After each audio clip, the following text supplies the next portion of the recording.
गुरुदेव दत्त. जय सच्चिदानंद, जय सच्चिदानंद, जय सच्चिदानंद. गुरुदेव दत्त. शुद्ध निर्मळ विमल पंत, योग स्वयं प्रकाशित चित्त. या ठिकाणी फार सुंदर सांगितलं आहे. शुद्ध निर्मळ विमल पंत. ज्या पंथाकडे मला जायचं आहे ते पंथ कसं असलं पाहिजे, तो विचारधारा काय असली पाहिजे. खऱ्या अर्थाने आपण त्याचं चिंतन करणं फार महत्त्वाचं आहे आणि त्या विचारात आपण राहिलो पाहिजे. एका ठिकाणी सांगतात का शुद्ध निर्मळ. आपला विचार आचार व्यवहार हा इतका निर्मळ असला पाहिजे का स्वच्छ आणि निर्मळ असला पाहिजे. म्हणून त्या ठिकाणी सांगतात का विमल पंथ. माझं ज्ञान हे ज्ञानपंथावरती जातो ते पंथ इतका सुंदर पाहिजे. आणि त्याच्यानंतर सांगतात योग स्वयं प्रकाशित चित्त. माझं योग स्वयं प्रकाशित पाहिजे.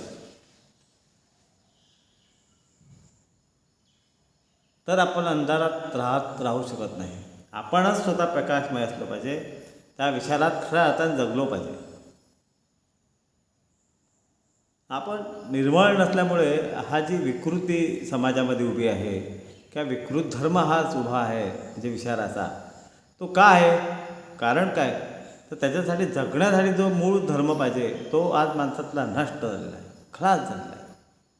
माणूस दिसतो पण माणसातला जो माणूस आहे अंतर्मनातला तो आज दिसत नाही. तो दिसण्यासाठी त्याच्याची विकृत प्रवृत्तीकडे चाललेला आहे. आपण जे वृत्ती जी आपली असली पाहिजे चांगली वृत्ती असली पाहिजे. आज समाजामध्ये अनेक ठिकाणी अशा वेगवेगळ्या विकृत घटना घडतात. काय घडतात तर शुद्ध निर्मळ विमल पंथ हा विचारधाराच ज्ञानाची मिळत नाही. खरं आध्यात्मिक म्हणजे काय, प्रखर ज्ञानाची अवस्था म्हणजे खरं आध्यात्मिक. असं ज्ञान हे प्रखर पाहिजे ते खरं आध्यात्मिक. मला मिळेल, करेल, होईल, मिळेल ह्या विषयावर नाही. माझ्या खऱ्या अर्थाने माझ्यातली जी आध्यात्मिक साधना आहे, मला धर्म रक्षती धर्म, असं धर्म रक्षायचं असेल तर माझ्यातला स्वधर्म पहिला जागा केला पाहिजे. आणि तोच जागा होत नसेल तर आपण काय रक्षण करणार. तर रक्षण करायचं असेल तर माझ्यातले जे विकृत विचार आहेत त्याला नष्ट केले पाहिजे. आज समाजामध्ये बघितलं तर आज कुठे काही अधर्म घडतो. कारण काय, आपण खरी आपली विचारधारा आपण समजली नाही. आपण जी हिंदूची धारा आहे त्या धारेला आपण समजलेलं आहे. त्याच्यामुळे हा विकृत प्रसंग. खऱ्या अर्थाने आपण स्वतंत्रता आहे. स्वतंत्र नसल्यामुळे आपण परत स्वतंत्रसारखा वागतो. कोण एक आपल्याला आक्रमण करतो. पण मी त्याच्यावर अवलंबून आहे, देवावर. देव येईल आणि करेल. अरे तुझ्यामध्येच तो देवत्व आहे, तुझ्यामध्येच तो स्वरूप आहे. त्या स्वरूपाने जागृत हो. ते आपण जागृत झालो पाहिजे त्या स्वरूपाने. कोणाची हिंमत आहे माझ्यावर हे करण्याची.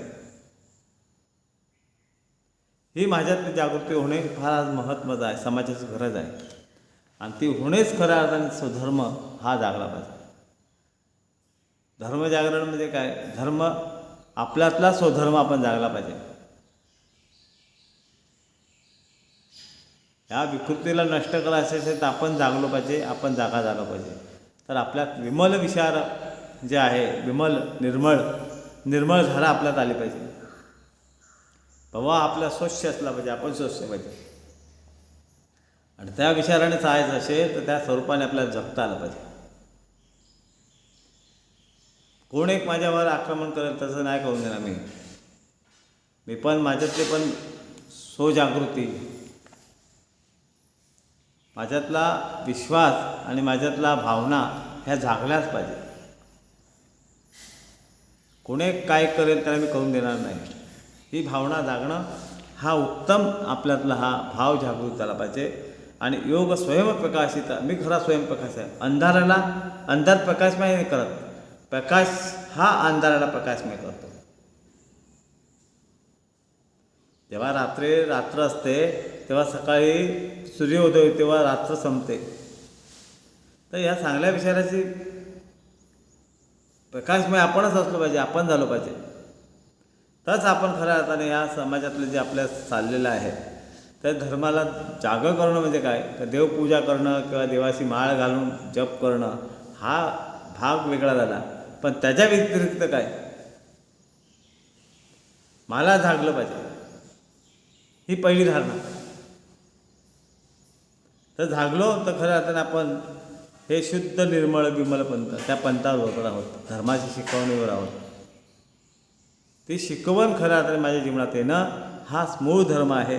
आणि शुद्ध योग स्वयंप्रकाशित चित्त, ते प्रकाशमय सहज आपण होऊ. ते प्रकाशमय होणं फार महत्त्वाची गरज आहे, आज काळाची गरज आहे. गुरुदेव दत्त.